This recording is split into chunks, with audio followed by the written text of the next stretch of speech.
Ethanol കലർത്തൽ വാഹന ഉടമകളുടെ ആശങ്ക പരിഹരിക്കണമെന്ന് RSP ജില്ലാ സെക്രട്ടറി ജോർജ് സ്റ്റീഫൻ. പെട്രോളിൽ എഥനോൾ കലർത്തുന്നതിൽ വാഹന ഉടമകൾക്കുള്ള ആശങ്ക പരിഹരിക്കണമെന്ന് RSP ജില്ലാ സെക്രട്ടറി ജോർജ് സ്റ്റീഫൻ ആവശ്യപ്പെട്ടു. 20% ക്രൂഡ് ഓയിൽ ഇറക്കുമതി കുറയ്ക്കുവാൻ ഏർപ്പെടുത്തിയ പരിഷ്കാരത്തിലൂടെ വാഹനങ്ങളുടെ ഇന്ധനക്ഷമത കുറയ്ക്കുന്നതിന് ഇടവരുത്തിയിരിക്കുന്നു. ഇതിലൂടെ കേന്ദ്ര സർക്കാർ ഉദ്ദേശിച്ച ഫലം ലഭിക്കുന്നില്ല.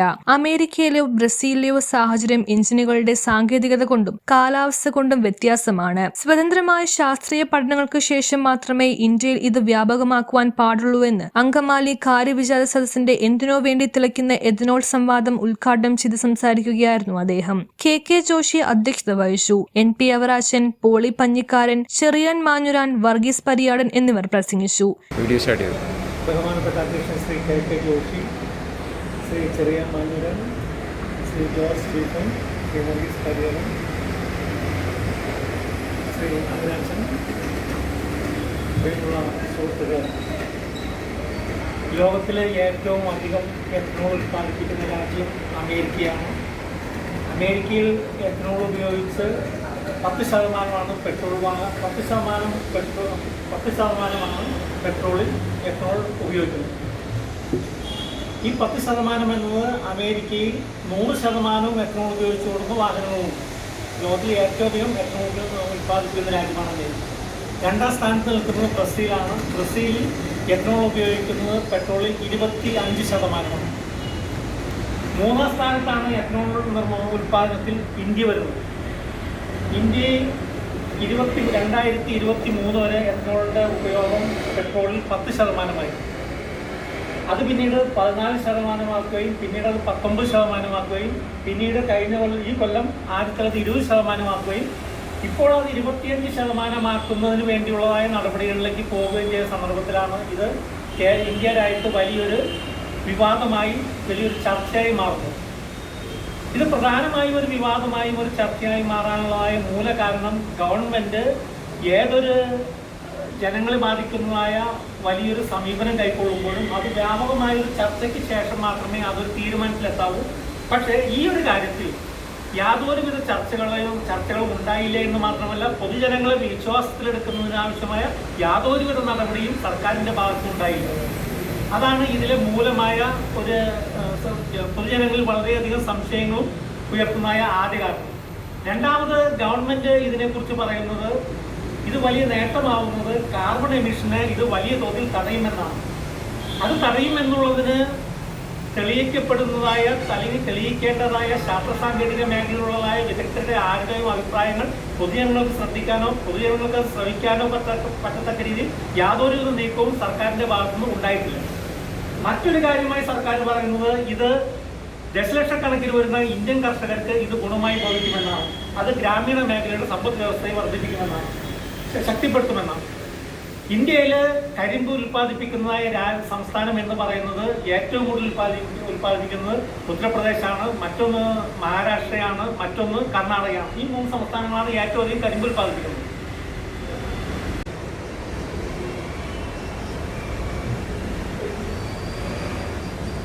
എന്തിനോ വേണ്ടി കിതയ്ക്കുന്ന എഥനോൾ, എന്തുകൊണ്ടാണ് എഥനോള് പെട്രോളിൽ ചേർക്കുന്നത് എന്നുള്ളതിനെ സംബന്ധിച്ച് വ്യക്തമായൊരു വിശദീകരണം ഈ പരിഷ്കാരം ഏർപ്പെടുത്തിയ കേന്ദ്ര സർക്കാരിൻ്റെ ഭാഗത്തുനിന്ന് ഉണ്ടായിട്ടില്ല എന്ന് മാത്രമല്ല, ഈ പരിഷ്കാരത്തിൻ്റെ ഏറ്റവും വലിയ ഗുണഭോക്താവ്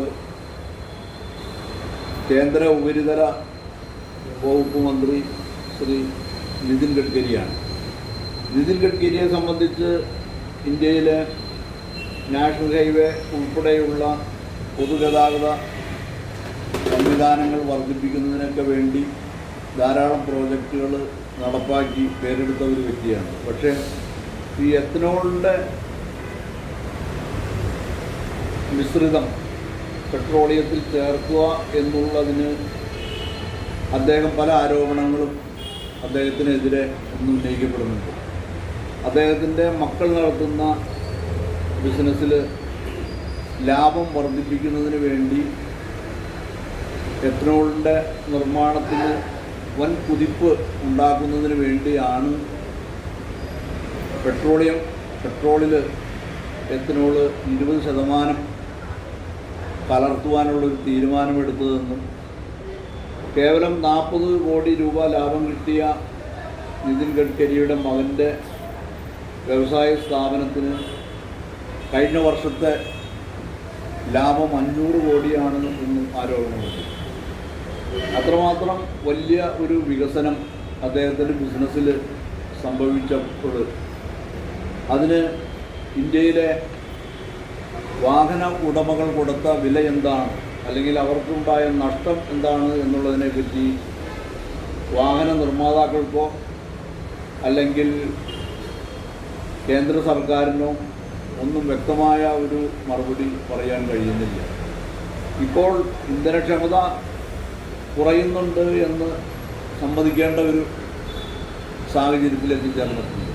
അങ്ങനെ ഇന്ധനക്ഷമത കുറയുമെങ്കിൽ അതുകൊണ്ടുള്ള ലാഭം നിതിൻ ഗഡ്കരിയുടെ കുടുംബത്തിന് മാത്രമാണ് എന്ന് നമുക്ക് പറയേണ്ടി വരും. ഇത് വലിയൊരു അഴിമതിയുടെ ഭാഗമായി മാത്രമേ നമുക്ക് കാണാൻ കഴിയൂ. ഒരു ഭരണപരിഷ്കാരം വരുത്തുമ്പോൾ അല്ലെങ്കിൽ മോട്ടോർ വാഹന വകുപ്പിലും വലിയൊരു മാറ്റത്തിന് നാന്ദി കുറിക്കുന്ന പെട്രോളിലേക്ക് എത്തനോൾ ചേർത്തിട്ടാണ് സർക്കാർ വെക്കുന്നത്. അപ്പോൾ അത്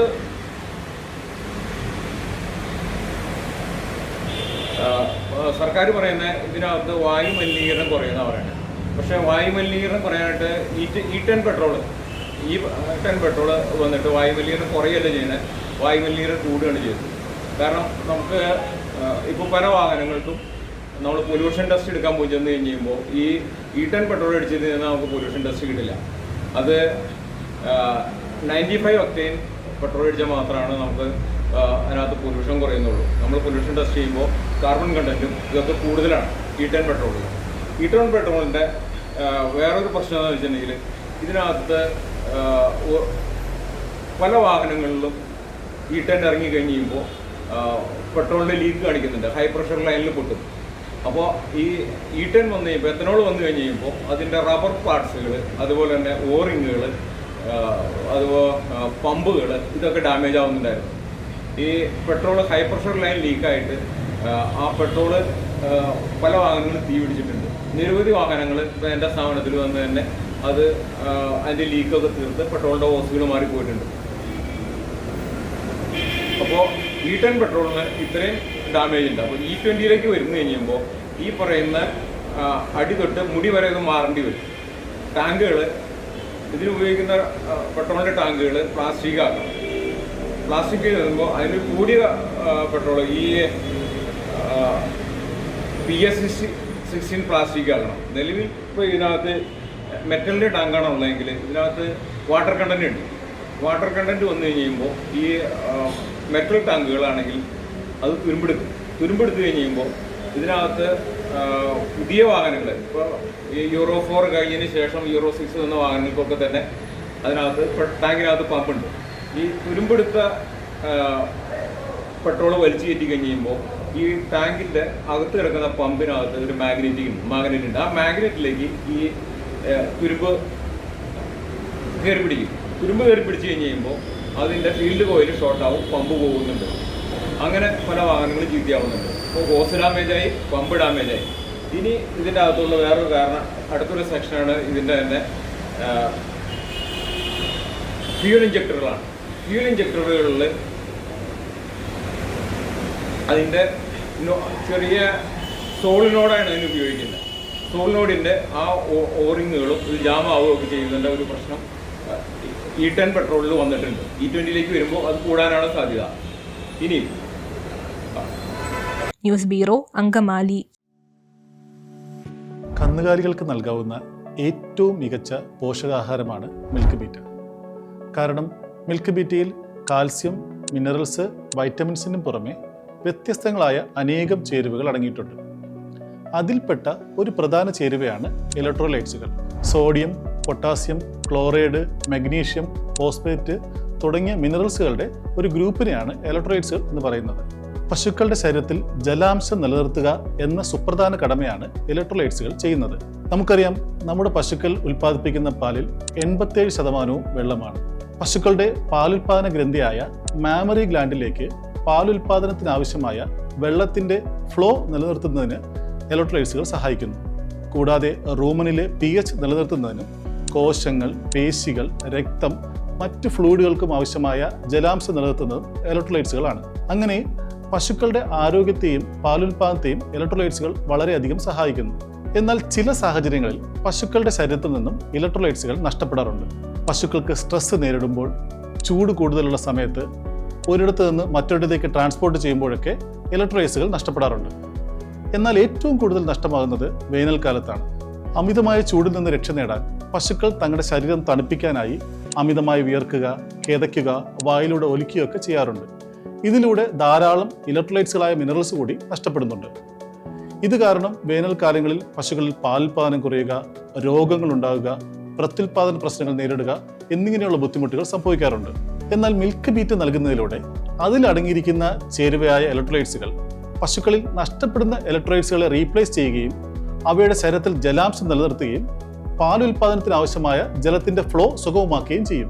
അതിനാൽ ചൂടുകാലത്ത് പശുക്കൾക്കുണ്ടാകാറുള്ള പാലുൽപാദനക്കുറവും ആരോഗ്യ പ്രശ്നവും കർഷകർ നേരിടേണ്ടി വരുന്ന സാമ്പത്തിക നഷ്ടവും ഒഴിവാക്കാൻ മിൽക്ക് ബീറ്റ് ഏറ്റവും മികച്ചൊരു പരിഹാര മാർഗമാണ്. കാൽസ്യവും മിനറൽസും വൈറ്റമിൻസിനും പുറമെ വ്യത്യസ്തങ്ങളായ അനേകം ചേരുവകൾ മിൽക്ക് ബീറ്റയിൽ അടങ്ങിയിട്ടുണ്ട്. മിൽക്ക് ബീറ്റ 2 കിലോയ്ക്ക് 360 രൂപ, 5 കിലോയ്ക്ക് 890 രൂപ, 20 കിലോയ്ക്ക് 2980 രൂപയ്ക്ക് കേരളത്തിൽ എവിടെയും ലഭ്യമാണ്. കൂടുതൽ വിവരങ്ങൾക്ക് ഞങ്ങളെ കോൺടാക്ട് ചെയ്യുക. നല്ലത് മാത്രം നൽകുന്നവയ്ക്ക് ഏറ്റവും നല്ലത് നൽകൂ. Milk beta.